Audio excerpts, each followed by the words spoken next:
Live, local, late breaking. This is KEZI 9 News Midday. Well, good morning and thanks for joining us here for KEZI 9 News at Midday. I'm Adam Miranda. And I'm Storm Tracker 9 meteorologist Cameron Landfield. And Cameron, you peek outside, we got some clouds, but later on in the week that might not last. Yeah, absolutely. So earlier this morning at about 9:30 or so, we saw a little bit of sunshine, but until Wednesday, not going to see a lot more of that. Like you said, though, Thursday rolls around, I see a little bit more sun. So let's actually have a look at what that looks like right now on our 4 cameras.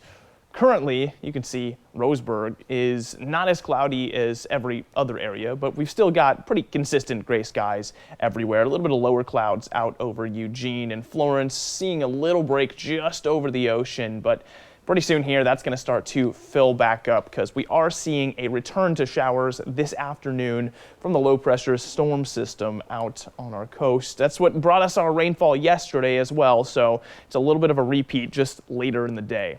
Current temps are still warm. They were warm this morning, and they've gone up just a bit. 50 for Eugene, looking like those high 40s everywhere else. Sweet Home even warmer at 52 and almost 40 out in the mountains even.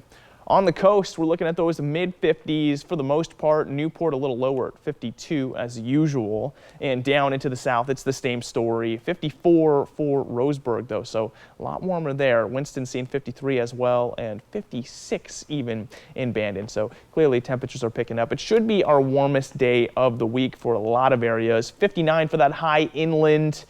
Seeing about 56 on the coast, so not a lot more heat to go on the coast. A couple more degrees here inland, and like I said, more rain showers to come as well. And you can see that is going to be the case pretty soon. So I'll give you the timing on that in a few minutes.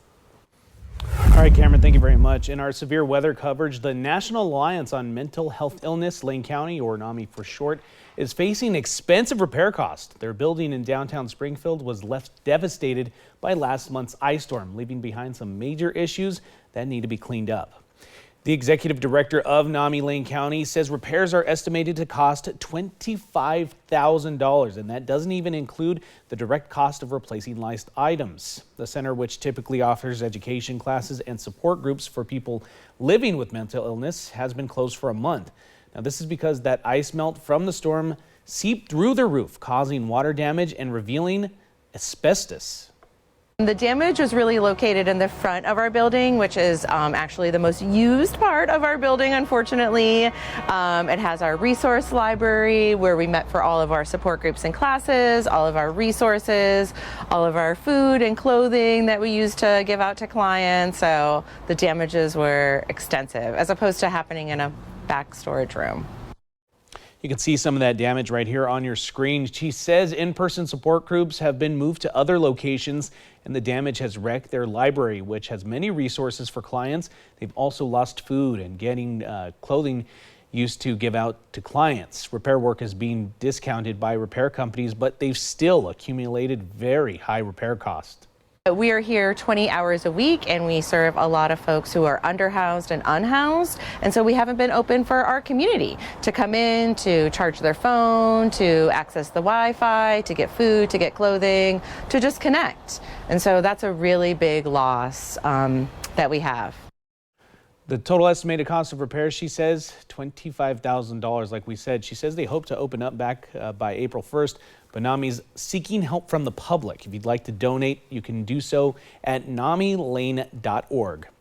And right now, you can take advantage of some recently approved federal loans to get back on your feet if you own a small business in Lane County that was damaged in January's ice storms. And starting tomorrow until March 1st, resource centers will be open in Eugene, Springfield, and Cottage Grove for business owners to learn more. There's Small Business Administration economic injury disaster loans were also used during the COVID pandemic. But here in Eugene, the Lane County Public Service Building located at 125 East 8th Avenue will become a resource center February 20th, 26th, and 27th from 8 in the morning until 4:30 in the afternoon. People in Springfield can head to the Springfield Public Library meeting room at 225 5th Street from 8 a.m. until 5 p.m. this week on Wednesday the 21st, then next week on Wednesday the 28th. Moving to Cottage Grove, they'll have 2 resource centers. The one in Cottage Grove Library will be open from 10 in the morning until 5:30 in the afternoon. And this Thursday, the 22nd, and next Thursday, the 29th. The Cottage Grove Community Center will host the second on Friday the 23rd and March 1st. You can also find more details if you're interested on these resource centers, in addition to information about a virtual center online at lanecountyor.gov. In a traffic alert, crews will be working on about a mile stretch between Coburg and Old Coburg Road. So here's a look right here at North Game Farm Road with our very own Sky 9 camera.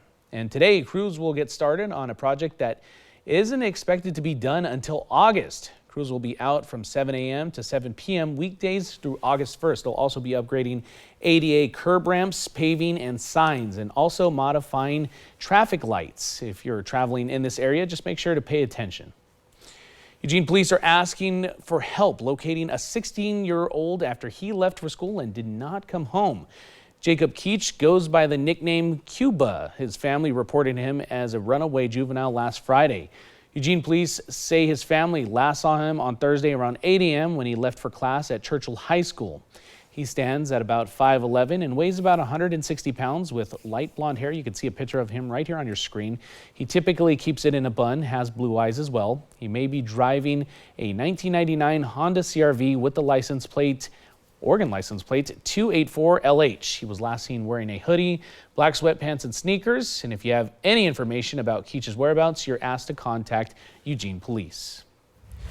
In a follow-up, the woman who was shot in the heart by an air rifle in Eugene a little more than a week ago is sharing details about what led up to this terrifying incident that put her in the hospital with no detectable heartbeat. 23-year-old Haley Schlake was rushed to Mackenzie Willamette Hospital on February 10th. Doctors were able to revive her, but she told us she was near Denny's in the Glenwood area with her boyfriend and a friend. Then she was shot when she hopped out of her boyfriend's truck. Listen to her response. So I got out to help, and then he shot me right away. I think it's weird that he shot me and there's two other people there. Schlake says she didn't even know the man who was arrested for shooting her. And that man, 66-year-old Robert Lyle Piper, is facing 1 count of assault in the first degree. He's due back in court on March 18th. In a crime alert, Albany police say what started as a simple traffic stop became an arrest for a mobile mini mart of drugs. Police say this happened on Sunday, but didn't specify what time, but they say they got a search warrant and found over a pound of meth, fentanyl, oxycodone, psilocybin, and weed. They also found packaging and scales along with 2 guns and over $1,500 in cash. You can see all of those items right here on your screen. The driver was charged with DUI, reckless driving, and charges of unlawful delivery of meth and controlled substances within 1,000 feet of a school. We've also reached out to Albany police for further details about the traffic stop and the driver and are still waiting on a response. In another crime alert, Eugene police are looking for a man who stole a woman's car at gunpoint in downtown. Police say just before 2 a.m. on Saturday, a man stole a woman's Subaru at gunpoint at the exclusive motel on West 6th Avenue. The car was later found abandoned at 5th and Fillmore, but the suspect was gone. He's described as a Hispanic male, about 5'7" with a lean build and face tattoos. Dispatch logs show he might go by the name Puppet. An Alvador man is facing several charges accused of sexually abusing a child under the age of 12. Authorities arrested 42-year-old Michael Bodowitz on Friday. He pleaded not guilty to charges of rape, sex abuse, and unlawful sexual penetration. And according to court documents, Bodowitz abused the child between 2016 and 2019, and the child was under the age of 12 when it started. If convicted, the rape and penetration charges each carry a minimum sentence of 25 years because of the victim's age. Bodowitz is due back in court on April 17th. And a 29-year-old Eugene man has been arrested more than 6 months after a terrifying incident on Skinner Butte, accused of attacking a group of strangers with a bat. Police say this happened July 2nd, just before 8 o'clock in the parking lot of the popular park. Cottage Grove police arrested the suspect on Saturday on DUI and assault charges in a different case. Investigators say in July, though, Dennis Castro Ramos approached the group, sat down in front of them, and pulled a bag of crystals out. Police say when the group asked him to leave, he got a bat from his car and then attacked him, hitting one person in the hand and damaging one vehicle.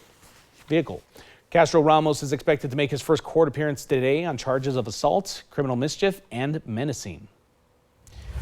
And looking ahead, this weekend you're invited to have Donuts with Dispatchers. The Eugene Police Department is hosting this event to introduce you to the people who take 911 calls and explain more about the job to those who are interested. So on Saturday, February 24th, you can head to Classroom 1 and 2 on 1705 West 2nd Avenue here in Eugene, where you can learn all about 911 call taking while enjoying some free donuts. You can find more information on the Eugene Police Department's website.